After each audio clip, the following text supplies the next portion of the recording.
Very interested in. Kasi po, ginagago tayo for the longest time nitong mga locator sa Special Economic Zone, and I'll tell you later how and why.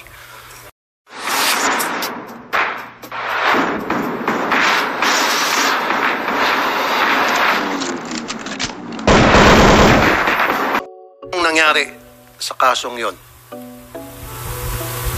Another issue, Mr. Chair, na gusto ko i-raise ay yung ukay-ukay na pumapasok sa PEZA, Special Economic Zone, declared as raw materials to make rugs or to recycle rugs. Pero wag ka, ang laman nun, ukay-ukay. Libre sa buwis. Ni singkong duling walang binabayad na buwis. And then mind nyo, yung ukay-ukay na yon, those are discarded second-hand or used clothing sa ibang bansa, Hong Kong, Japan, US, Canada, Australia. Yung po yung mga basura na ng mga damit na imbis na i-recycle, meron kasi mga scheduled for discarding used clothing sa iba't ibang bansa at pinipick up para i-recycle, pero instead na i-recycle, pinapadala itong basura. We have PD 2033 in 1986 na sinasabing bawal ang pagpasok ng used clothing sa bansa. We have RA 4653 na sinasabing bawal ang pagpasok ng mga used clothing sa bansa except to donate sa mga victims ng calamities. At bakit nagkalat itong ukay-ukay sa iba't ibang parte ng Pilipinas? And BIR and Customs are doing about it. May kinikita ba tayo, BIR? Alam nyo ba kung sinong pumapasok, napapasok nito mga ukay-ukay? Ni singkong duling, wala kinikita tayo dito. That's why I passed a resolution, a bill na para buwisan na itong ukay-ukay para pagkakitaan naman ng ating gobyerno. But for now, I challenge the BOC and the BIR do something. Kaya nga pinagbawal yan, alam niyo itong batas na ito, dahil it can cause diseases. Those are used clothing. Yun ay mga tinapon na sa basurahan. Tinapon na yan sa dumpsters. At pinulot ng mga magagaling na Pilipino sa ibang bansa at may contact sila para i-ship dito libre.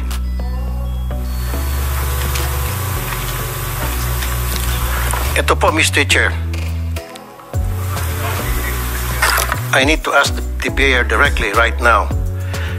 Victoria Wave Special Economic Zone dyan sa may Caloocan. And in October 2021,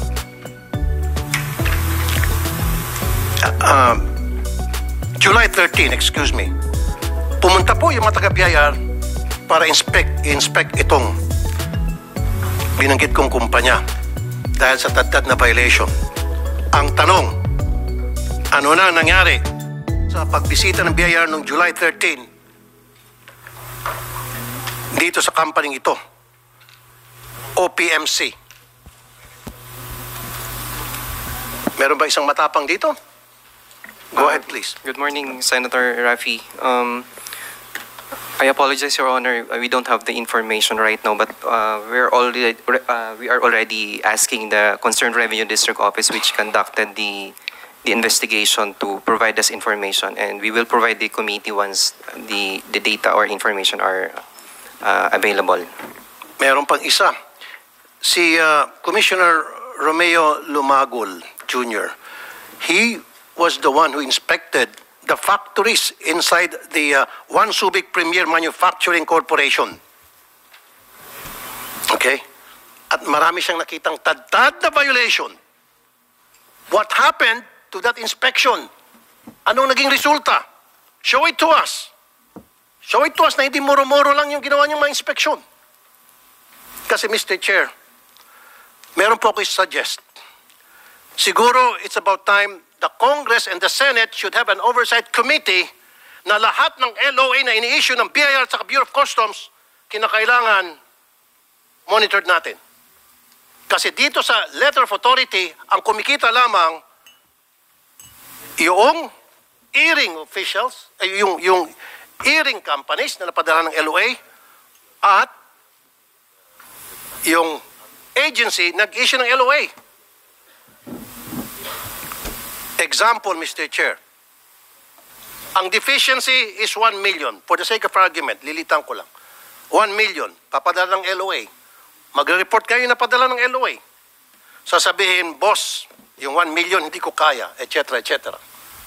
Sasabihin ng agency nagpadala ng LOA, magkano kaya mo? Boss, ang kaya ko lang is 20,000. Dagdagan mo. Boss, ang kaya ko lang 100, last. O sige. Yung 900, discounted na. Pero yung 100,000, 50 for you and 50 for the government. Maghahati yung agency at kung sino man nagpadalang LOA at sasabihin yung kalahati, kahit papaano, may resibo, kikita ang gobyerno. Ganon po yung kalokohan sa LOA. Alam niyo po itong taga-BIR at taga-Bureau of Customs. That's the reason what I would like to happen, Mr. Chair, you being the chairman committee, and I'm being the vice, na dapat magkaroon na talaga. Sir, excuse me, I'm talking. Paano ko makakonsentrate, sir, kung nagsalita ka na ano ako? Okay. Well, then, you want to talk? Go ahead, sir. Okay. Sa Ways and Means Committee, Mr. Chair, siguro it's about time mag-create tayo ng tinatawag na oversight to make sure lahat po ng LOA ay legit, hindi po ginagamit para lamang mangikil, para magamit lamang sa korupsyon. And we have a member of the PEZA here, Mr. Terezo. Okay. Ano po kayo dun sa PEZA? Sir, I am the Director General of PEZA. Ilan po ang locator sa PEZA ninyo? There's about more than 3,000 locators. 3,000. Now, don't tell me, dyan sa 3,000 locators ninyo, walang violators dyan na flag down ng customs at BIR. Don't tell me. Meron, tama? Mali. Well, we have been receiving copies of the laws issued by BIR and BOCs. So we're willing to... Kaya nga, so what happened to those LOAs? Wala pa akong feedback from the See? issuances. You see, Mr. Chair? Ano na nga sa mga LOAs? Wala pang feedback. Wala pa kasi nagkaarigluhan na. At alam mo yung sinasabi kanina, Mr. Pangap, mag-import ng raw materials free of duties and taxes with the condition na yan i-re-export. At doon kikita ang gobyerno dahil magpa-file ng income tax yung may-ari ng locator. Kaya dapat BIR, lahat na may-ari ng locator, minomonitor ninyo. Yung ini-import ng, tuturuan ko kayo, kuha kayo ng ballpen ng papel. Hindi ako nabibiro. Get a pencil and paper. Lahat na mga ini-import na mga locator, kasi free of duties and taxes yan. I'll give you an example. Mag-export ng 1 million worth of, say, tela para gawin ng long sleeve. Kasama sa tela dyan, kung ilang yarda, nandyan yung butones, sinulid, etc. 1 million. Sa kondisyon yan ay i-re-export after na magawa na. Pero wag ka, hindi i-re-export yan. Kasi nga, wala nga naman talang silang processing factory in the first place. At bakit na-aprobahan ng customs? Now, dapat yan, sa scheduled re-exporting ng finished product, nandyan dapat yung BIR, binubuksan yung container. Tama? At kung nakalusot man yan, yung may-ari ng locator, tatanungin mo, yung pinasok mo na worth 1 million na raw materials, may records dyan, may computation kayo dapat dyan kung magkano yan kapag naging finished product na. finished products, those materials. And then magkano maging income tax ng locator? Ganun lang po kasimple. Kaso, Mr. Chair, hindi nangyayari eh. Kaya dapat, it's time that we have to revisit our law regarding these locators because it's being abused. It's being abused. Meron pang isang locator dito sa may bandang Caloocan. Mr. Chair, paano tayo hindi ma-high blood dito, Mr. Chair? Libre ang importation ng kahit anong produkto. And then kapag nire-export, libre, exempted sa corporate tax. Sana ma. Saan ka nakita niyan? At pwede pa sila maka-discount sa mga empleyado. Andito lahat. We have to revisit this law that created these locators. Ulitin ko, libre tax, walang duties and taxes sa pagpasok ng raw materials para gawing finished product. Ang raw materials na yon. Pag na-export na, halimbawa talagang na-export,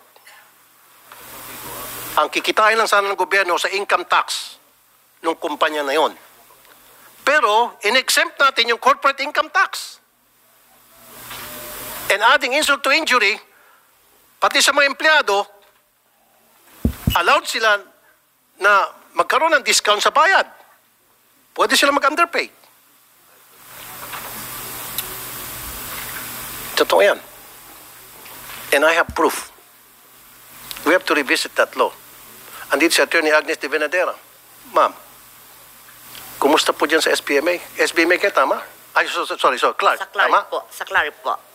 So, ilan na po ang mga na-issuean ng LOA dyan sa Clark sa pagkakaalam nyo? Mr. Senator, wala po akong hawak na listahan. Pero alam ko pong merong nai-issuehan.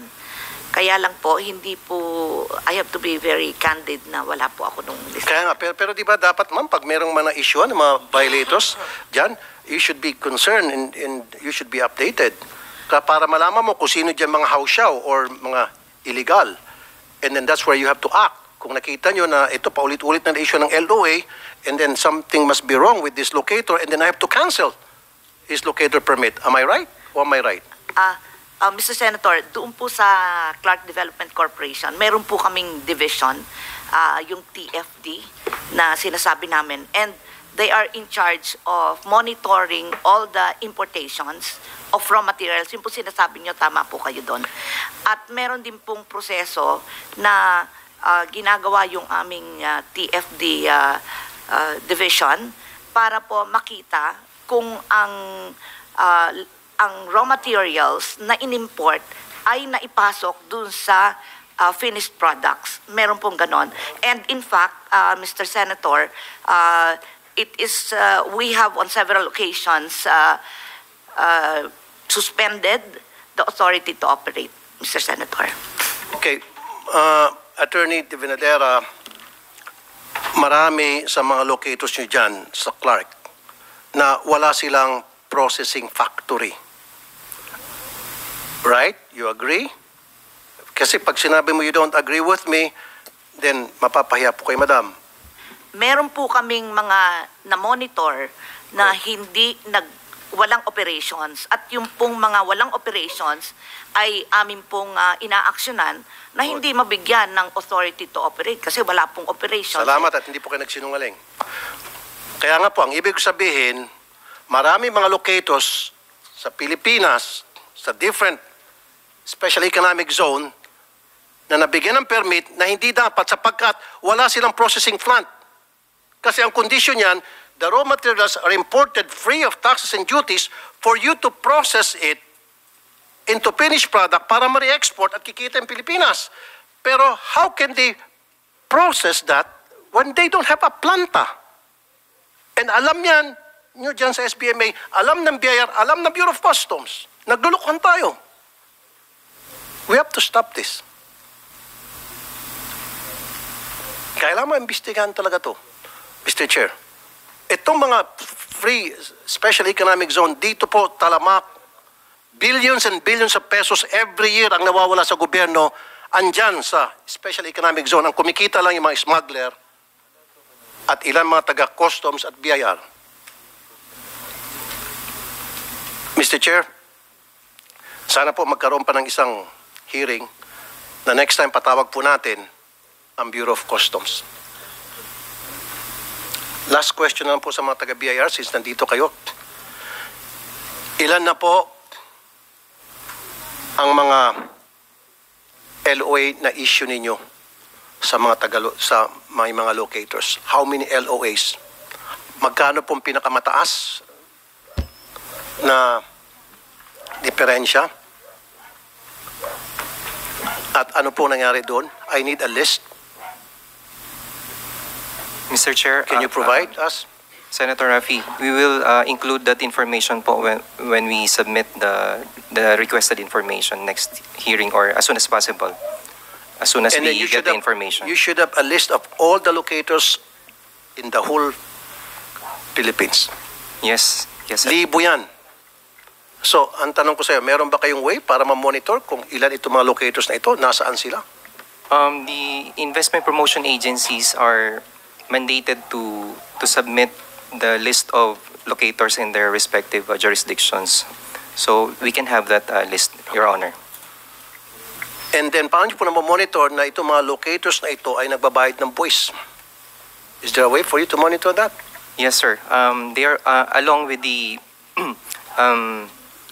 one of the information that they have to submit to BIR are tax payments. So we can have that also. Nadudoktor naman po yung tax payments. I'll tell you what, Mr. Balastre III,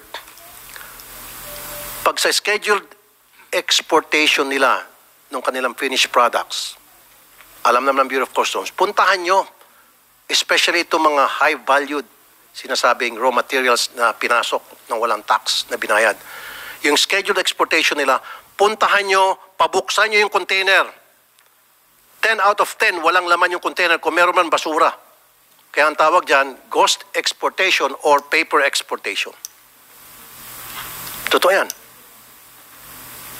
Halos karamihan, hindi na lumalabas ng bansa. Kung meron man, kalahati lang, pero yung kalahati, naibenta na sa labas. Watch out for those.